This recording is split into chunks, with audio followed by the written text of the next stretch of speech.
Muy buenas tardes.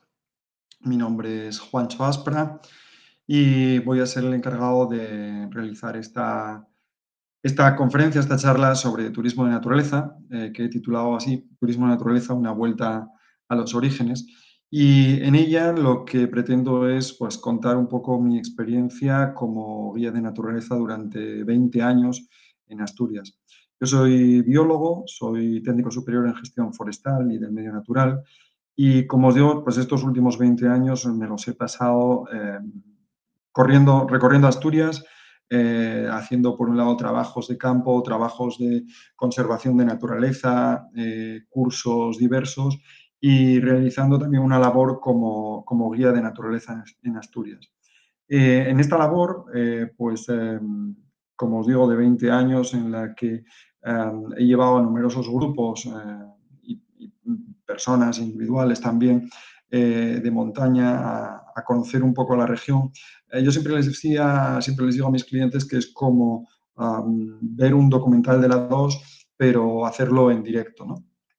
En toda esta experiencia acumulada, no solamente trabajando con los turistas en la montaña, sino también haciendo en numerosas ferias, dentro de Fitur, Navartur, Naturcil, algunas otras de este estilo, por toda España, pues al final vas recogiendo el feedback del turista, ¿no? Y qué es lo que busca el turista cuando nos visita, cuando visita una región como Asturias, que al final yo creo que más o menos es lo que visita lo que busca, perdón, el turista, cualquiera que sea el punto, ¿no? Que visite, cualquiera que sea la región o el destino.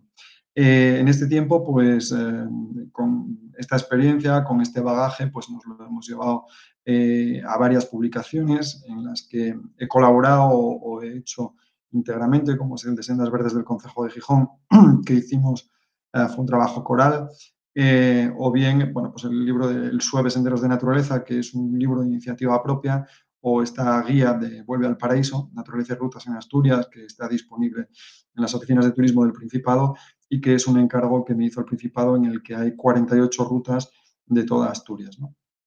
Todo esto al final lo que intenta es resumir esa búsqueda, ¿no? Que tiene el turista del medio que nos rodea, qué es lo que quiere cuando llega al destino y un poquito eso es lo que quiero contaros en esta charla de hoy, ¿no? Eh, Me gusta siempre empezar con esta frase, ¿no? De Albert Einstein, que dice que todos somos ignorantes. Lo que ocurre es que no todos ignoramos las mismas cosas. Y viene a colación de que, bueno, pues en muchas ocasiones me ha ocurrido de estar en el medio rural, en el medio natural, y muchas veces el que viene de fuera valora mucho más lo que tenemos aquí, ¿no? Lo que tenemos en nuestro entorno cercano. Esto me ha sucedido en varias ocasiones y a veces, pues, cuando estaba escribiendo esa guía del Principado de Asturias, de Rutas y Naturaleza por Asturias, recuerdo estar en algún pequeño municipio y preguntarme, pues encontrarme con un señor, una señora del pueblo, ¿no? Y preguntarme, bueno, ¿y qué es lo que estás haciendo aquí? Y bueno, pues estoy preparando una guía de turismo para la gente que viene aquí y a veces te preguntan, pero ¿quién va a venir aquí si aquí no tenemos nada? ¿Cómo que no tenéis nada? No, solo tenemos bosques y campo y no hay más, ¿no? A veces no somos conscientes de las maravillas que tenemos en nuestro propio entorno y eso es lo que tenemos que conocer. Tenemos que conocer esas maravillas que tenemos en nuestro entorno y tenemos que conocer de todas esas maravillas qué es lo que busca el cliente, ¿no? En este caso, el turista que viene a nuestro territorio y que le podemos enseñar. Y a veces también nos hacemos de menos pensando que, bueno, pues el que viene de fuera, el que viene de la ciudad a una zona rural, es que sabe mucho y qué le voy a enseñar yo, ¿no? Y ahí es donde entra esta frase de Einstein, ¿no? Sí, posiblemente venga un ingeniero de la ciudad que sepa mucho de ingeniería, pero que no tenga ni idea del campo. Y ahí la gente del campo es quien es el verdadero sabio, ¿no? Quizás es ignorante en temas de ingeniería, pero no en los temas de naturaleza y del campo. Y de eso se trata un poco este turismo, ¿no? De volver a la naturaleza, volver al medio rural, volver al campo y conocerlo, ¿no? Poder saber un poquito más de este medio rural y conocer ese entorno bueno, quizás ya no es tan habitual como era antes, ¿no? La gente de la ciudad está muy despegada del campo, ¿no? Está muy despegada de la naturaleza en general. Eh, Hoy en día, pues podemos ver que los fines de semana el lugar donde más gente podemos encontrar, donde mayores aglomeraciones podemos encontrar, es un centro comercial. Hay mucha gente, ¿no?, que el fin de semana se lo va a pasar a un lugar de ocio como es un centro comercial. No está ni bien ni mal, es una decisión de cada uno, simplemente que eso lo que nos va es alejando un poquito más de esta naturaleza, ¿no?, de este medio ambiente. La ciudad al final es un lugar en el que reina el caos, en el que a todas horas vas corriendo a todos los sitios, hay ruido por todos los lados, de coches, de ambulancias, de fábricas, absolutamente de todo, y en el que tienes un estrés enorme, ¿no? Porque hay prisa por llegar a todos los sitios. Quizás en ciudades pequeñitas se nota menos, pero cuando estamos en una gran ciudad como Madrid, Barcelona, que al final, pues una gran parte de la población vive en estas grandes ciudades, ¿no? Al final, el 70% más o menos de la población española vive en las ciudades y este vivir en esas zonas más concentradas lo que nos lleva es a ese ruido, a ese estrés, a esas prisas, ¿no? Y a ese hormigón, ver hormigón por todos los lados, que al final es mm, un problema no tanto visual, que también lo puede ser, sino que incluso pues, en este momento en el que estamos de cambio climático, en el que vemos que las temperaturas suben, los lugares donde tienes esa concentración de hormigón aún es peor, ¿no? Aún lo sientes más porque ese hormigón lo que hace es subir la temperatura de la ciudad, que de hecho pues sabemos, ¿no?, que las ciudades tienen unas temperaturas de unos 4 o 5 grados al menos superior a todo el entorno. Y muchas veces decimos aquello de, joder, es que ya no nieva en la ciudad. No, no, es que le hemos subido la temperatura de tal manera que cuesta trabajo, ¿no?, a veces que nieve. Y todo eso, pues, aderezado además con el problema de la contaminación, ¿no?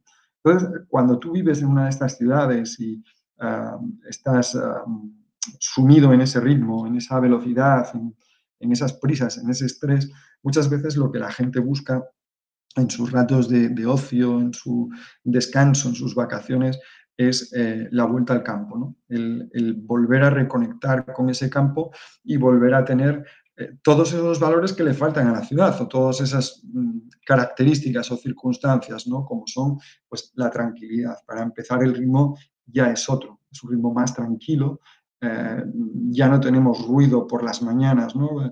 Cuando vives en la ciudad, a primera hora de la mañana lo que sientes es el ruido del tráfico. Puede haber quien diga que lo que le estresa es escuchar a los pájaros por la mañana, pero en el campo, ¿no? Pero sí es cierto que en el campo tienes esa otra tranquilidad, que sí, que te puede despertar un gallo, pero que el nivel de ruido es mucho menor. Tienes ¿no?, mayor paz, ¿no? Y sobre todo mucho más tiempo. Los tiempos se acortan muchísimo en el campo, ¿no?, en la naturaleza. Hay que pensar que pues, en una gran ciudad, Madrid, Barcelona, nos podemos tirar tranquilamente más de 2 horas en cruzar la ciudad de una parte a la otra.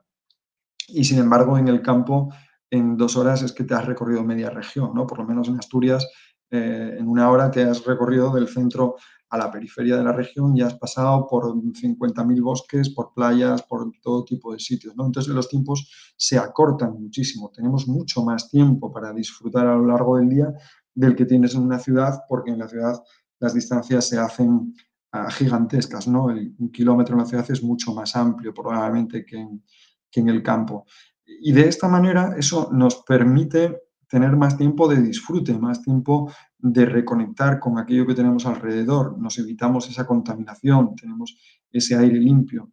Y al final el campo también nos sirve para conocer otras realidades, conocer otra manera de vivir completamente diferente, una manera de vivir que tiene incluso unos ciclos que son diferentes porque se vive más acorde con las horas de luz del día, mientras que la ciudad, pues sabemos que muchas veces pues, se habla, ¿no?, que la ciudad nunca duerme, que la ciudad está permanentemente, pues ciudades como Madrid, Barcelona, ¿no?, está permanentemente abierta, digamos, siempre tienes algún sitio al que poder ir y cosas que hacer, incluso pues en pleno día, ¿no?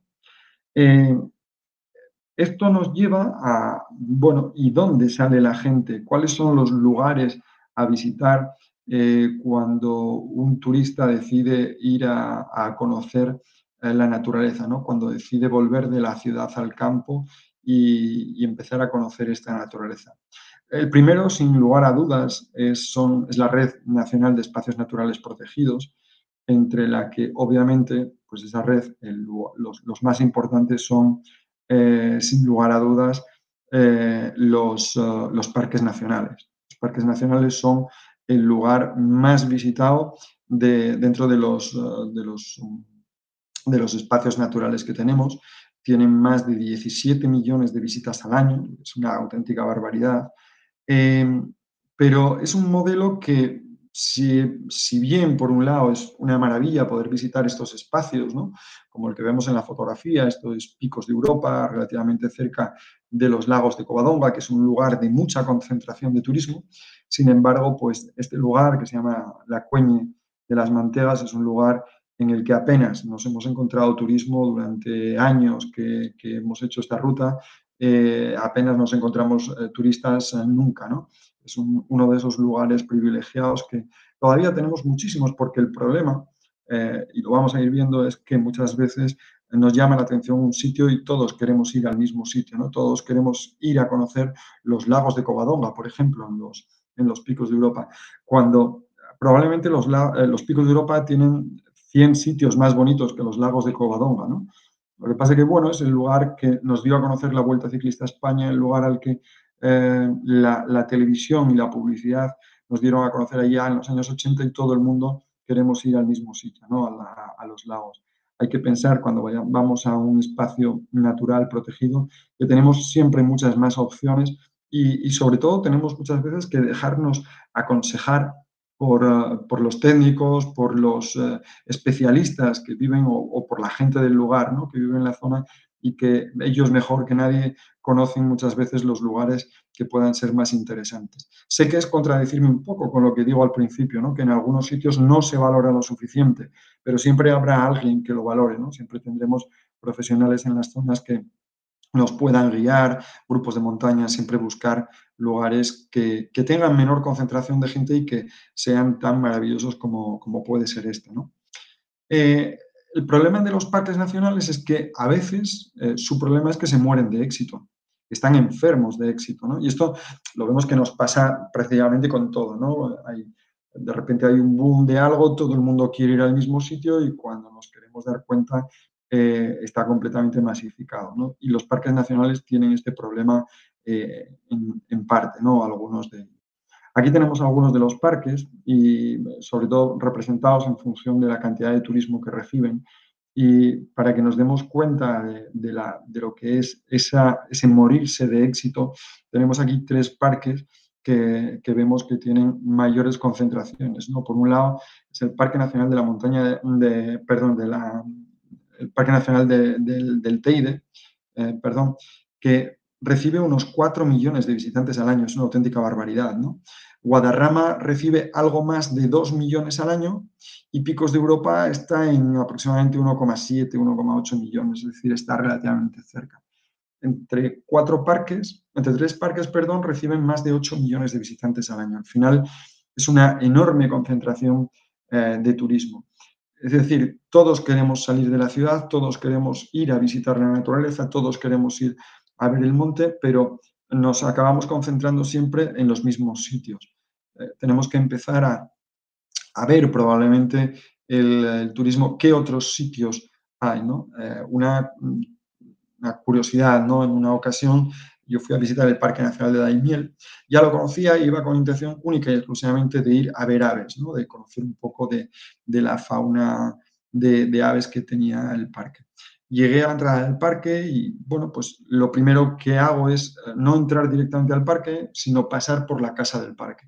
Y una vez que llego a la casa del parque, muestro mi objetivo a la gente de allí, ¿no? Oye, mira, vengo a ver aves, quiero ver aves. Era septiembre, era tarde, había muy poco agua, o sea, tarde me refiero en fecha del año, había muy poca agua después de todo el verano en Daimiel y me dijeron, mira, si lo que quieres es ver aves, dentro del parque ahora mismo casi no hay agua, entonces te vas a encontrar poquitas, lo mejor es que vayas a este otro sitio. Me fui a otro sitio donde me indicaron y allí apenas había gente, encontré 3, 4 personas, todos estábamos a lo mismo, todos estábamos a ver aves y fue una maravillosa jornada, ¿no? A eso me refiero con que tenemos que a veces tirar de los profesionales que viven en el entorno e intentar buscar nuestro lugar. Aquello que buscamos no tiene por qué estar dentro del mismo espacio protegido donde están hordas y hordas de gente, ¿no?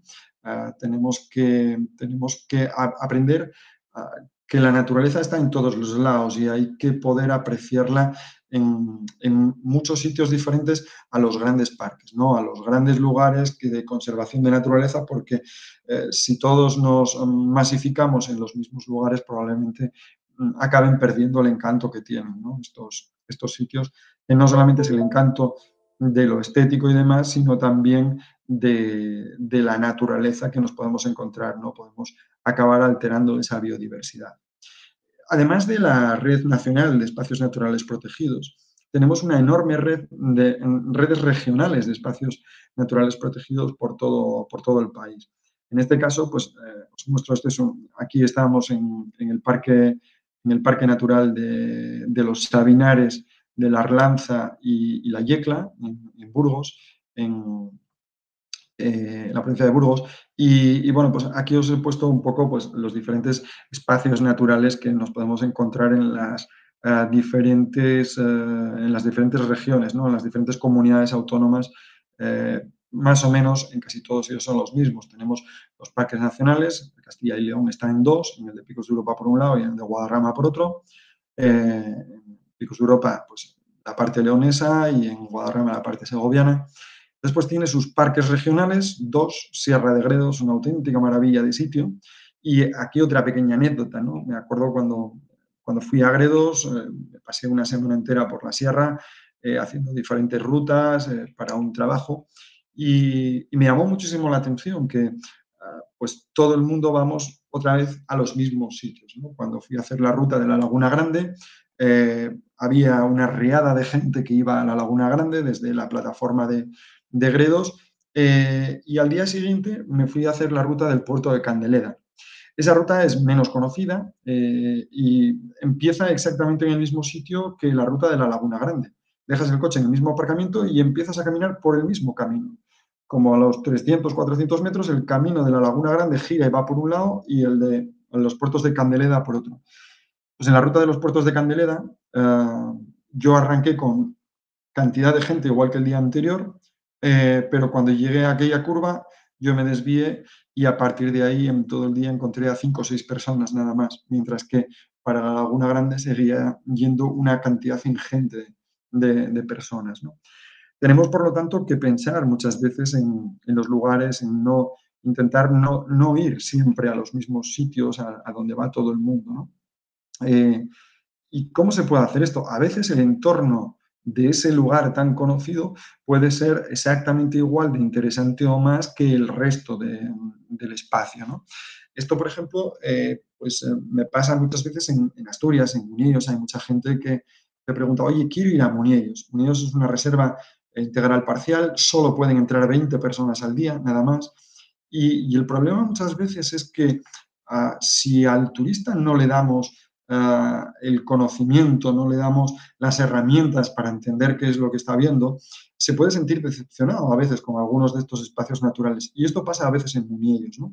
Hay gente que ha entrado en Muniellos y cuando sale de Muniellos te dicen, bueno, es que no es más que un bosque. Sí, no es más que un bosque, pero es un bosque espectacular que, si lo ves desde el punto de vista de la biología, tiene más de 500 especies de líquenes, por ejemplo, y eso solo de líquenes, ¿no? Es un bosque realmente espectacular, impresionante, y que tienes que entenderlo. Si yo voy a entrar a Muniellos y no voy a tener esa visita guiada, lo que tengo que preguntarme es, ¿me merece la pena esperar un año? Porque solamente voy a poder entrar una vez al año y tengo que pedir la entrada con mucho tiempo de antelación. ¿Me merece la pena esperar un año para ir a Muniellos? Porque a veces y en el caso de Munillos ocurre, hay una ruta que se realiza en el entorno de Munillos, no se entra dentro del parque en ningún momento, pero nos vamos a encontrar bosques de una calidad extraordinaria también, parecida a lo que tenemos dentro del espacio protegido, y no me hace falta a veces entrar en ese espacio protegido, ¿no? Y esto pues, nos ocurre pues, en parques naturales, en monumentos naturales, reservas. Munillos, como os digo, es una reserva integral parcial, perdón, es una reserva integral. Eh, bueno, pues es un sitio que podemos ir a verlo, pero que no siempre tenemos que entrar en los sitios, ¿no? Pues las lagunas de Vía Fácila, pues lo suyo siempre es pasar por el centro de interpretación, es una recomendación que hago siempre, ¿no? Pasar primero por los centros de interpretación de los lugares y a partir de ahí que nos guíen y que nos digan, pues, oye, de acuerdo a mis características físicas, a lo que quiero ver, a lo que quiero hacer, pues te recomiendo ir por aquí o por allí o este sitio, ¿no? De esa manera también conseguiremos que no nos envíen a todos siempre a los mismos sitios e intentar eliminarle un poquito de esa presión a estos espacios naturales. Pero, ¿qué es lo que busca el turista cuando va a estos sitios? Aparte de ir a conocer, pues eso, el lugar más común de todos, ¿no? Yo siempre digo que la gente lo que busca son experiencias. Y eso es algo que hemos visto mil veces y que nos han contado mil veces, ¿no? La gente lo que busca son experiencias. En la fotografía anterior veíamos a una clienta nuestra que para ella la experiencia en la ruta que hicimos por Picos de Europa aquel día fue poder tocar un ternero. Y en este caso, pues también la experiencia de poder acariciar un burro, ¿no? Eso es lo que buscamos, lo que busca el turista muchas veces, ¿no? El tener ese contacto con la naturaleza, el entender un poco las tradiciones, aprender de esas tradiciones y entenderlas, ¿no? Conocer, ver cómo se hace un cesto, por ejemplo, ¿no? O cómo se hacen determinados elementos etnográficos, como veremos también después, ¿no? Saber cómo se hace un queso, por qué se hace un barbecho y cómo. Entender este día estaba haciendo por mi cuenta una ruta en Teruel y bueno, pues coincidí con una pareja, fui caminando con ellos y en un momento determinado pues paramos, ¿no? Y nos encontramos un tipo de roca que era diferente al resto de la caliza que teníamos en el entorno y hablando con ellos, pues les llamaba la atención, ¿no? Pues que les expliqué un poquito que aquella roca pues se formaba porque había una zona de caída de aguas, esa zona de caída de aguas o que el agua bajaba por la pared estaba llena de musgos, y los musgos iban acumulándose de los restos de caliza que tenía ese agua, con el tiempo eso se petrifica y forma un tipo de piedra que es la toba, llamamos toba aquí en España, o lo que los italianos llaman el travertino, ¿no? Y cómo ese travertino después, o sea, esa toba, perdón, veíamos que estaba completamente agujereada y cada uno de los agujeros correspondía a las plantas, a los musgos, los esfagmos que vivían ahí dentro, ¿no? Los que fueron acumulando esa cal que le venía del agua y que eso daba lugar al travertino. Esos son experiencias. Es ese documental de la 2 puesto ahí delante, ¿no? Y un poco eso es lo que busca el turista muchas veces cuando hace un turismo de naturaleza guiado, es que tú le enseñes, que le comentes, que le cuentes, aprender todo eso y al final eso también nos sirve para reconectar con la naturaleza, ¿no? Eh, Vale, ¿y cuáles son los recursos que yo tengo? ¿Qué es lo que me va a servir a mí como recurso para poder explicarle al turista? ¿Qué es lo que cuando el turista me llega a un stand, por ejemplo, de una feria de turismo y te viene y quiero que me des información de Asturias y le preguntas, ¿qué tipo de información quieres? ¿Qué es lo que quieres ver? ¿Qué es lo que quieres visitar? ¿No? Como siempre, bueno, pues todos somos diferentes y cada uno quiere una cosa diferente. Uno te dirá que quiere ir de ruta, otro te dirá que quiere visitar Oviedo, Gijón, lo que sea. Pero dentro de la naturaleza, más o menos, todos nos buscan lo mismo y todos te piden lo mismo, ¿no? Que son algo que después nosotros tenemos como recurso en el territorio. El primero, digamos, el que supone la base de todo, la base de lo que vamos a ver después, de la vegetación, de la flora, de la fauna y demás, es la geología, desde luego. La geología es lo que sustenta todo y a veces el conocer esa geología, conocer cómo se han formado las cosas, es una de esas experiencias que te busca el turista. En este caso, pues tenemos un grupo de gente con Cristina, con una compañera, que está visitando el yacimiento de huellas de dinosaurios de la playa de la Griega. Están colocados sobre las que durante casi 40 años fueron consideradas las mayores huellas de dinosaurio del mundo. Eh, Todo el mundo puede ir a ver las huellas, todo el mundo puede llegar a ellas, verlas y qué bonitas, qué grandes son y marcharse, ¿no? Al final lo que buscamos con esta visita guiada, lo que buscas con este tipo de experiencias es que el turista no solo vea las huellas, sino que sea capaz de entender eh, por dónde iba caminando ese dinosaurio, cómo era ese espacio cuando ese dinosaurio caminaba por ahí, en qué dirección se movía, cuánto tiempo pasó aproximadamente hasta que esas huellas se taparon, cuál era el clima que había en esa época, ese tipo de cosas, qué tamaño, cuánto medía el animal, cuánto pesaba, ese tipo de cosas que a día de hoy la ciencia nos las enseña, intentamos transmitirlas, ¿no? Intentamos transmitirlas con un lenguaje sencillo, con un lenguaje que todo el mundo sea capaz de entender pero que les sirva para poder comprender dónde están. Eso significa reconectar con la naturaleza, ¿no? Muchas veces los fósiles, todo tipo de fósiles, no solamente las huellas, sino, bueno, pues esas huellas, por ejemplo, tienen dentro de las huellas fósiles de unos pequeños caracoles marinos, lo que nos está indicando que eran unas aguas más o menos marinas, unas aguas salobres de poca profundidad, que, bueno, eso lo sabemos por otras cosas, no solo por esos caracoles marinos, de poca profundidad, en las que no había mucho movimiento, salvo grandes temporales y demás, ¿no? Les explicas a veces pues, las diferentes formaciones geológicas, cuál fue anterior, cuál fue posterior, qué edad tienen esas rocas.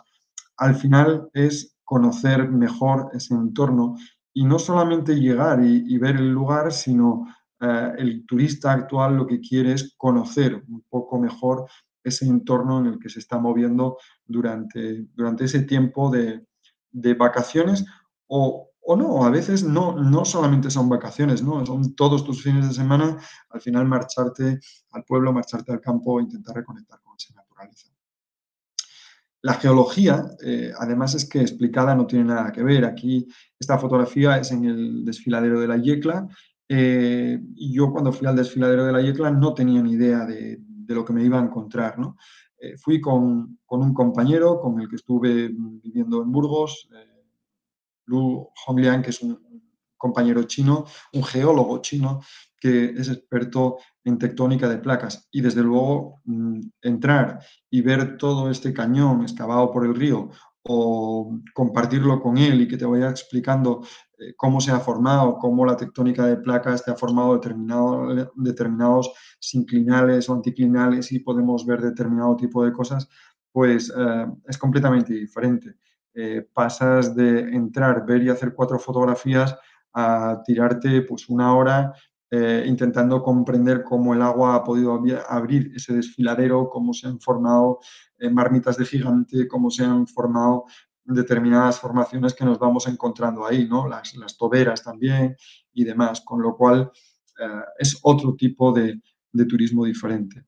El turismo de naturaleza muchas veces te pide plantas, ¿no? Te preguntan, y en las plantas te preguntan, pues, ¿por qué tengo en esta ladera un tipo de bosque y en la de enfrente es completamente distinto, ¿no? Me pasó también en Burgos no hace mucho tiempo, eh, estando por la zona sur, cerca de las lagunas de Neila, pues íbamos caminando haciendo una ruta en dirección a una cascada y me preguntaba uno de los compañeros con los que iba, que estábamos haciendo pues, turismo ese fin de semana, me preguntaba por qué estamos caminando por un bosque de robles y en la ladera de enfrente tenemos un bosque de hayas, ¿no?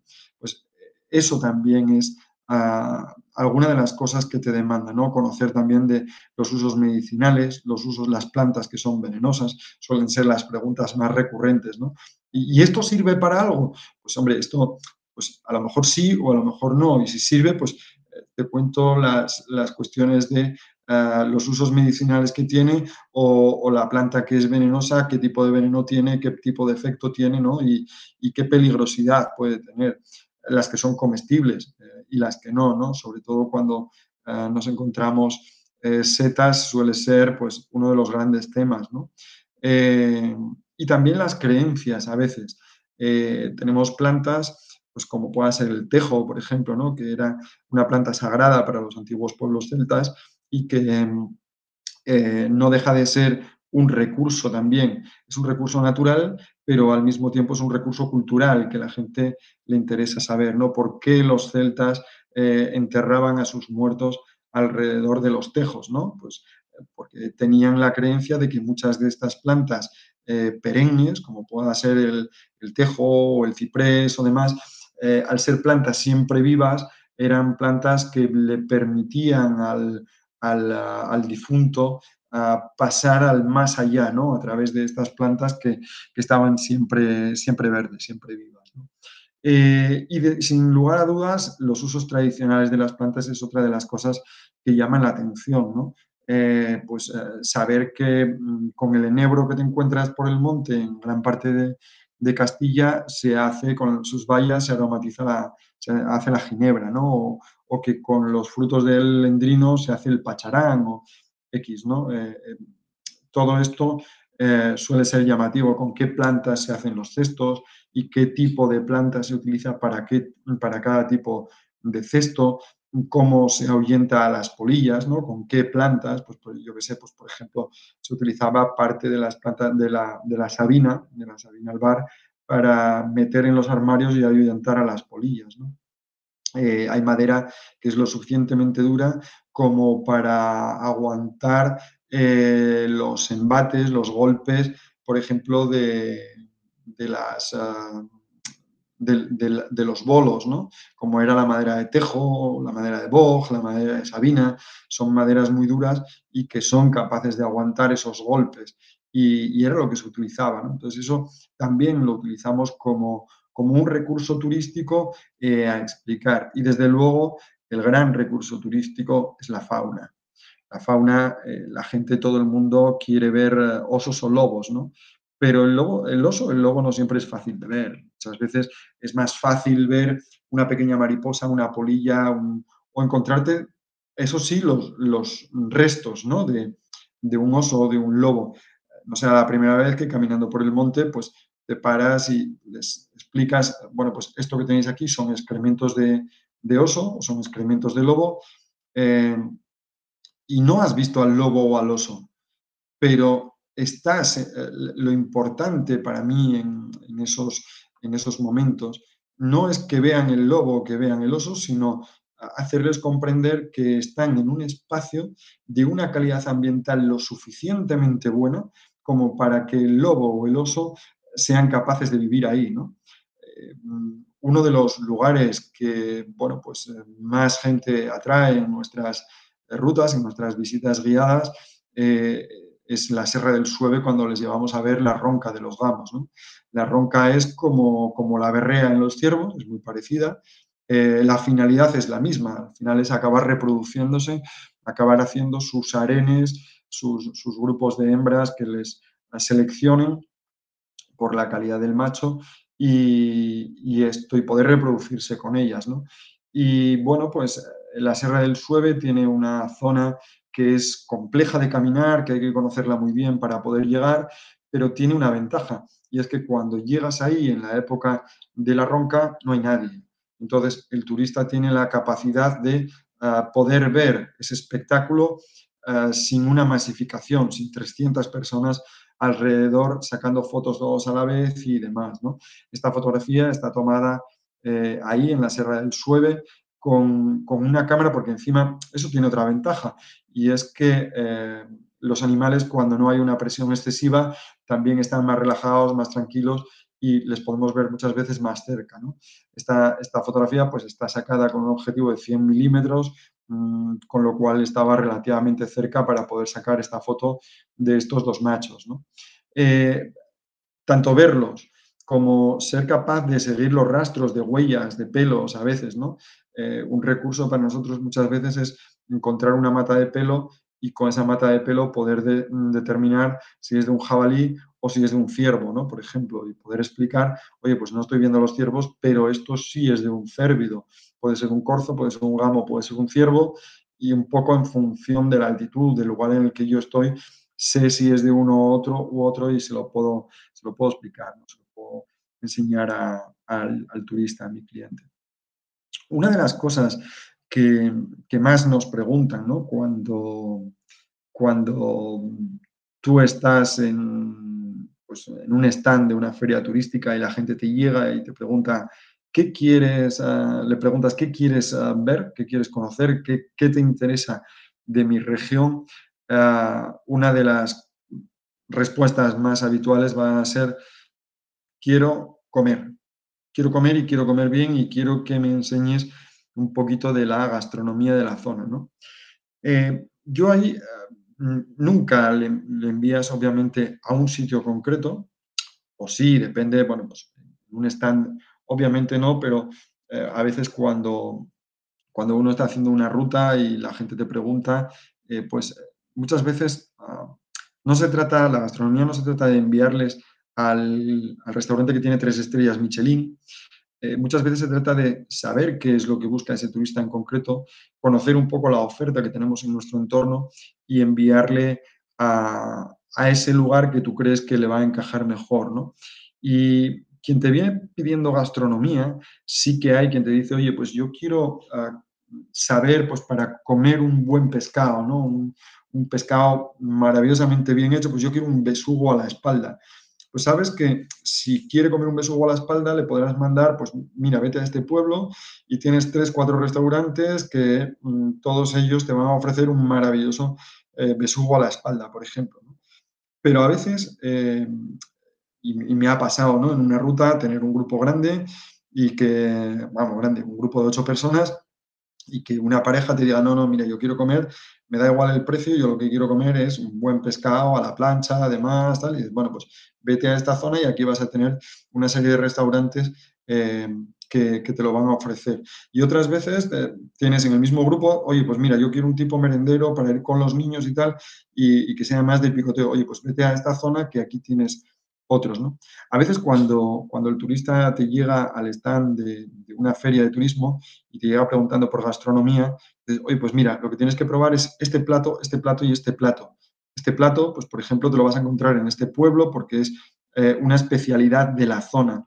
Y esa especialidad de la zona, da igual después que la coma en el restaurante Pepito o Manolito, eso es lo de menos, pero cuando tú sabes que hay un plato que conoces de la zona, del entorno y que generalmente son platos que están hechos con producto del entorno, eh, por ejemplo, en Asturias hay un tipo de plato que no todo el mundo conoce, ni siquiera en Asturias, que es el curadillo. El curadillo es un pequeño tiburón, la pinta roja, que los marineros lo pescan, lo evisceran y lo secan al aire en los balcones de las casas. Y una vez que lo secan en los balcones de las casas, se guisa. Ese guiso, el curadillo, es típico de 2 pueblos en Asturias. De Cudillero, donde se llama curadillo, y de Lastres, ¿vale? En Lastres tiene otro nombre diferente.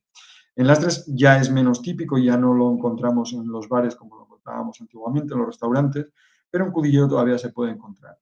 Ese es el tipo de información que nos demanda el turista muchas veces, ¿no? Es el turista de naturaleza, pero que al final necesita comer y que no deja de ser, el enviarle a un tipo de restaurante a otro, no deja de ser un contacto con la naturaleza. ¿Por qué? Porque le estás enviando a comer el producto del territorio, el producto del terreno, ¿no? Un producto que sale de la naturaleza y que se trabaja de una manera tradicional, ¿no? De la manera que se ha hecho pues, toda la vida probablemente en el pueblo, que es, pues, por ejemplo, el caso del curadillo, ¿no? Y después, pues, dentro de las diferentes zonas de la región, pues sabemos de 2 o 3 sitios distintos con platos específicos y de eso es de lo que se trata, ¿no? De darle al turista esa experiencia, que ir a visitar la naturaleza en Asturias sea una experiencia completa y esa experiencia completa es una experiencia que se cubre también con la gastronomía. Y la etnografía es imprescindible, ¿no? Al final es conocer esas costumbres y esas costumbres están plenamente arraigadas en la naturaleza. En la fotografía vemos a una persona pues muy especial para mí, ya falleció hace unos años, José, era un pastor de los picos de Europa que se dedicaba a criar ganado y a hacer queso de gamoneo. Lo que vemos ahí es el momento en el que José está quitándole el suero a esa cuajada que ya tiene hecha para ir preparando el queso. Esa cuajada, ese suero que vemos que lo está apartando en un bidón, que antiguamente pues criaban cerdos arriba en las vegas de la montaña. Esto es en medio de los picos de Europa, a media hora caminando más o menos de los lagos de Covadonga, y ese suero, por ejemplo, pues se lo daban a los cerdos. José era una persona que, sin tener estudios, tenía una educación maravillosa y un conocimiento del terreno que probablemente yo, siendo biólogo, no tendré en mi vida, ¿no? Y con José se podía aprender de naturaleza todo lo que, como se suele decir, lo que no está en los escritos, ¿no? Era un conocimiento popular, no era el mismo que yo les daba. Le dábamos cada uno un conocimiento diferente, pero son conocimientos que son complementarios uno de otro, ¿no? Y os puedo decir que la hora, los 3 cuartos de hora, la hora, media hora, dependiendo del día, que nos pasábamos sentados dentro de la cabaña de José hablando con él, o dentro de la cabaña de Amalia, otra pastora de Picos de Europa, con la que he tenido la suerte de estar muchas veces también en su cabaña con mis clientes, para ellos era una de las experiencias más espectaculares que podían vivir en Asturias, ¿no? Porque al final es conocer de primera mano eh, ese saber popular, ese conocimiento del medio, y eso lo tenemos desde pues, una persona como él que hacía queso, o cómo se hace un vino de manera tradicional, una sidra, qué es un calero y cómo se hace, cómo se monta, cómo se conseguía antiguamente la cal y para qué, las carboneras, labores agrícolas tradicionales. Al final es cómo se hace todo esto, cómo se vive aquí y para qué se usa eso que estás tirando, ¿no? Ese suero. Esas eran miles de preguntas que le hacían muchas veces a este hombre, ¿no? Y al final, eso también sirve para tener un contacto directo con esa tierra, con ese entorno más cercano, y servía además, bueno, pues para incentivar también la producción local, el comercio local, porque obviamente pues mucha gente le compraba queso a este hombre, ¿no? Pero como le podemos comprar una cesta a un cestero que nos está enseñando a hacerla, porque a veces la experiencia es llegar y ver a un cestero y que el cestero te enseñe a hacer un cesto y que te venda después esa experiencia y ese cesto, ¿no? Esos son experiencias, y son experiencias que están pegadas al terreno, que están pegadas a la naturaleza, y son de las cosas importantes que tenemos para ver el arte, ¿no? El arte que nos vamos encontrando en la mitad de las rutas, no deja de estar tampoco vinculado a la naturaleza. El cómo construían antiguamente, se construía pues en función de dónde le daba la mayor luz al edificio, dónde menos, con materiales del entorno, y a veces, y eso es algo que hemos visto muchas veces, por ejemplo, en la Basílica de Covadonga, ¿no? En Asturias. Eh, a veces cuando los turistas me pedían, el cliente me pide parar en Covadonga, paro en Covadonga no tanto para enseñarles la basílica o la cueva, sino para ver en las piedras de la Basílica de Covadonga todos los fósiles que hay, cómo son una representación de la fauna que había ahí pues hace 300 millones de años, ¿no? En ese entorno, en esas calizas del Carbonífero de los picos de Europa. Sin duda, pues el arte, las creencias y demás es otro de esos grandes recursos que tenemos, ¿no? Y el paisaje es el gran recurso. Muchas veces, pues la gente lo que quiere es encontrarse, pues un paisaje, un entorno. Este día, por ejemplo, aquí en Teruel, fui a visitar un lugar que son los órganos de Montoro, son unas formaciones geológicas eh, impresionantes, y lo puedes ver desde un punto de vista geológico, pero sobre todo lo más importante, y a lo que en el rato que estuve pues, comiéndome el bocadillo y tomándome un respiro y tal en el día, veía que paraba mucha gente en aquel punto para hacer la fotografía, porque el paisaje era espectacular, ¿no? Y paraban coches y motos, y hablabas con unos y con otros, y todo el mundo iba a lo mismo, ¿no? A ver ese paisaje. Esos paisajes también son un gran recurso turístico y desde luego es lo que muchas veces te llena, ¿no? Cuando te sientas en uno de esos paisajes, como pueden ser esos órganos de Montoro o aquí, por ejemplo, el cementerio de Sad Hill, que tiene una parte de paisaje y tiene una parte de cultural. El cementerio de Sad Hill está en un valle maravilloso, un valle precioso de Burgos. Está en la zona también de los Sabinares de la Arlanza, pero Sad Hill es el lugar en el que se rodó la escena final de la película El bueno, el feo y el malo, ¿no? Donde Clint Eastwood se cita para ese duelo a tres.